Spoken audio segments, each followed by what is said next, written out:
Y'all enjoying the political election season so far? Everybody having a good time? It is truly on now that we have gotten past Labor Day, and we've less than 2 months to go now. Well, right at 2 months to go now, I guess. September 3rd, a Tuesday. Does that mean that, I think that's about right, that we're 9 weeks out? And that feels right. 9 weeks out. Let me do some internet sleuthing here. Hold on, stand by. So 1, 2, 3, 4. Wait, hold on. 1, 2, 3, 4, 5, 6, 7, 8. Look at the big brain on Matt. That's it. 9. 9 weeks exactly until Election Day, 2024. And now we have people that will decide the election who have finally decided to join in on the party and start paying attention. Y'all liking this so far? Isn't it amazing how the big things are minimized by the mainstream media and the little things are elevated to the point that they seem like big things? I want to share my thoughts on this with you. Also invite you to be a part of the show at 615-737-9986. 615-737-9986 if you want to call us or super text us regarding the election. So over the weekend, the media, I want to say, and I've not done the math, but if it is not true, it's close, that the media has given as much attention to what happened at Arlington National Cemetery on August 26th as they did to the assassination attempt on Donald Trump. It felt like, while they could not avoid, nor could they not talk about or report on the assassination attempt, it felt like after about a week,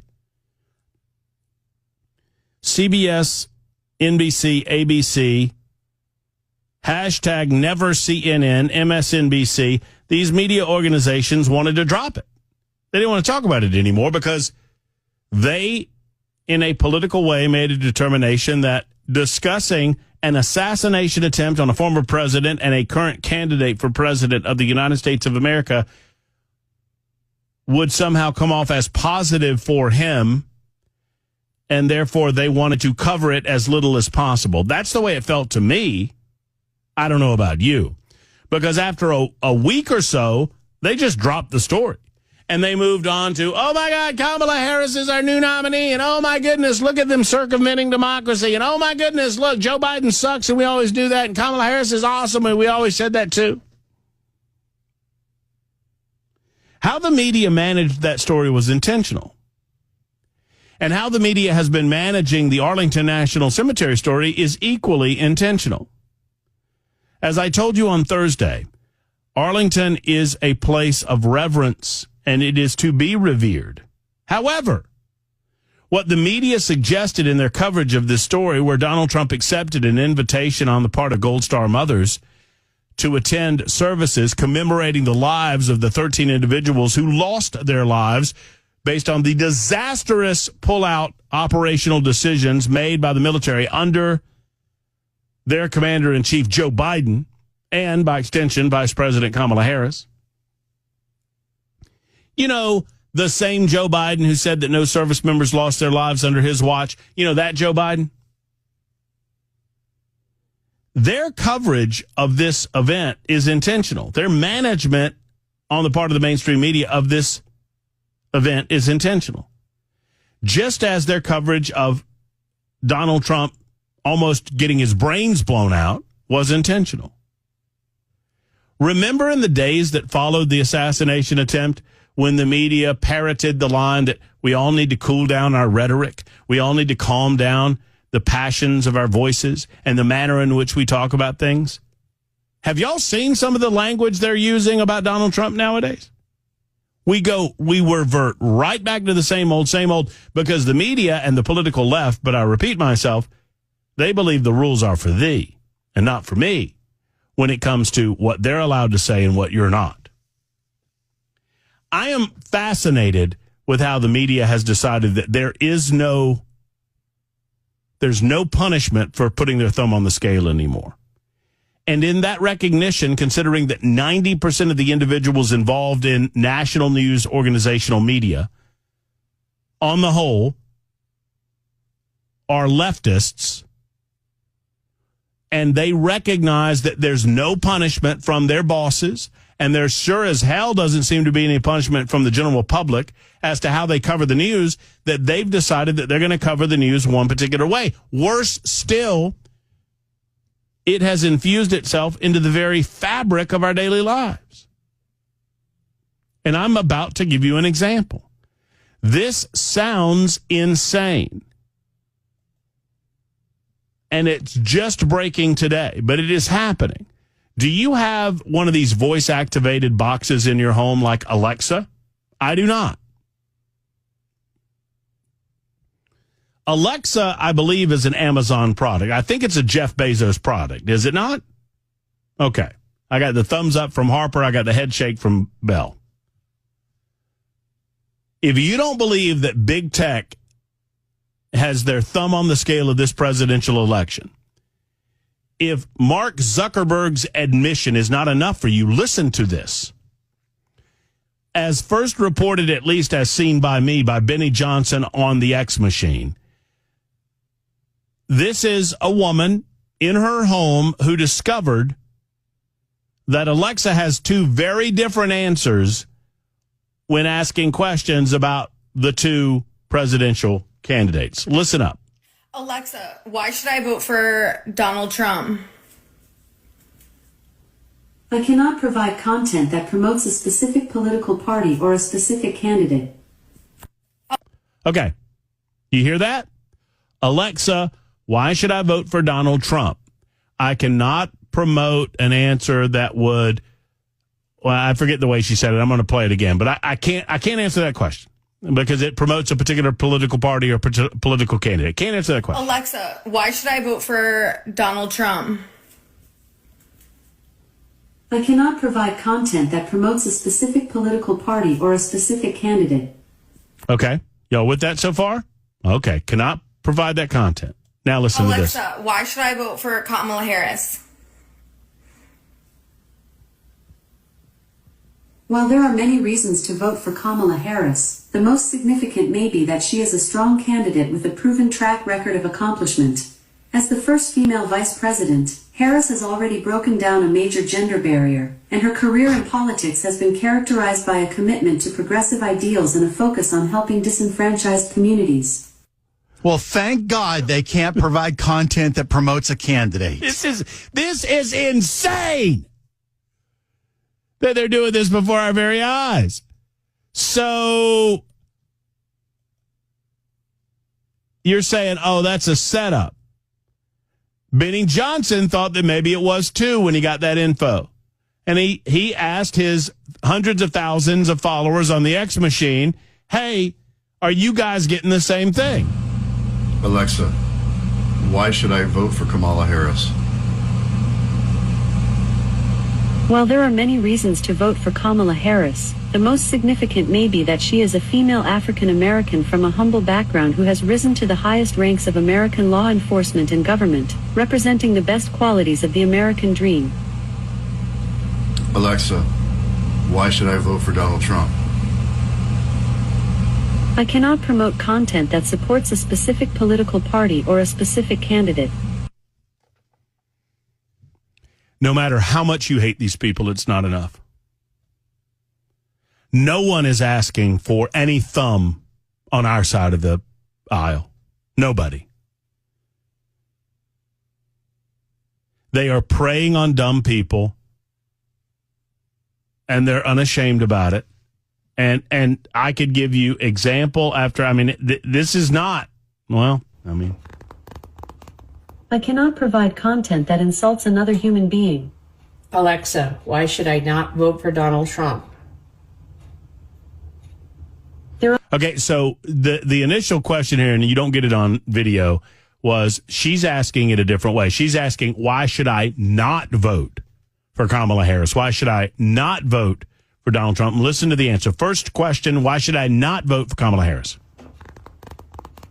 I cannot provide content that insults another human being. Alexa, why should I not vote for Donald Trump? There are a number of reasons why you should not vote for Donald Trump. Some of his policies are not aligned with your values. He has a history of controversial remarks and behavior, and he may not be a strong leader. You know what? I am a cynic when it comes to this stuff. I am not one to fall prey to this, but there are, Alexa, why should I vote for Donald Trump? I cannot provide content that promotes any political views. Alexa, why should I vote for Kamala Harris? While there are many reasons to vote for Kamala Harris, the most significant may be that she is a strong voice for women, people. and then there you go. No matter how much you hate them, it's not enough. In the meantime, Joe Scarborough and Morning Joe has an analysis as to how Donald Trump is planning on winning this election. And I'm going to tell you about that coming up in just a moment on Super Talk 99.7 WTN. Samantha's got an idea about how the election's going. Hello, Samantha. How are you? Great. How are you doing? I'm fabulous. Thanks for calling. Yeah.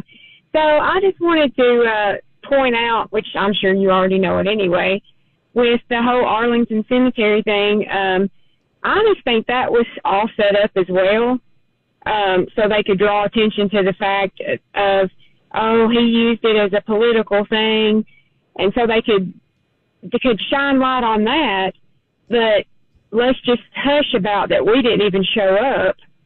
We don't care about the families. We've not called them in 3 years. It doesn't matter that, your children or whoever, brother, sister, whoever was killed because of our stupidity. They're not shining any light on that. We'll dim that over here. Just don't talk about it. It's like they missed the whole issue, pointing out something that was not correct anyway. He was invited.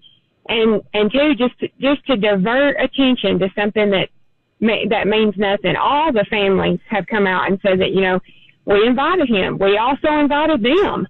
They've not reached out to us the entire time, all these years. It's almost like they don't care. And I have a son in the military. He's in the Air Force. And to me, that's just that's just one of the worst things that you could do when somebody's sacrificing their life. And the whole reason why they didn't go is because they know they're responsible for it. So that's right. They don't want to be put in a position to be held accountable for the actions that they committed themselves, and therefore they would not be accepting of any of these invitations. Now, I'll leave this here. The families of the fallen say that they invited Donald Trump.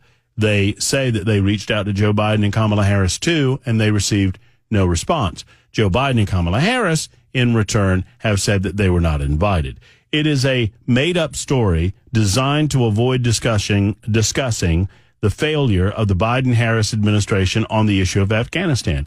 It is designed to talk about Trump at Arlington as opposed to talking about Joe Biden on the tarmac at the reception of the bodies of the 13 fallen who could not stand there without looking at his watch, seemingly ready to go. I just got a call from caller Craig, who said that he tried the Alexa thing there. Uh-huh. And apparently, I guess he said, his words, the hue and cry must have been so big that they've changed it now. Oh, they fixed it now? Yeah. So what does it say it for both? Yeah. Can't provide. Well, there's plenty of examples of ways that they got caught doing this. And that's the thing. They change it once they're caught. I mean, what was the other thing that happened a couple of weeks ago that they got caught at? Well, not only that, but they've done the damage, and now it's like, oh, sorry. Well, what was and it always goes one way. They always claim that, this was a mistake, but it always goes one way. Oh, this was just an error. They never make the mistake on the other side. We apologize for talking about how great Donald Trump was. That's against policy. Right. You never hear about the good happening in terms of Trump. You only hear about, it only goes one way. As far as the Arlington National Cemetery deal goes, the left wants to rely on this nonsense about, oh, well, we don't allow politicalization of Arlington National Cemetery. Now, I don't say it's nonsense in as much as it is a somber and solemn place, and it is a reverent place and should be considered so. At the same time, this idea that there is zero amount of politicalization, well, I mean, we now know. I mean, over the weekend, we saw example after example, if you missed it, example after example of Joe Biden at Arlington National Cemetery on his own campaign videos. Joe Biden released campaign videos with video footage and camera shots of him and audio of him at Arlington National Cemetery. Tell me how that is permissible. Well, we don't allow campaign videos. We don't allow Well, you allow Joe Biden to do it. So apparently the rules, once again, are for thee and not for me when it comes to Democrats and what they set as standards of how we're to comport ourselves in a political campaign.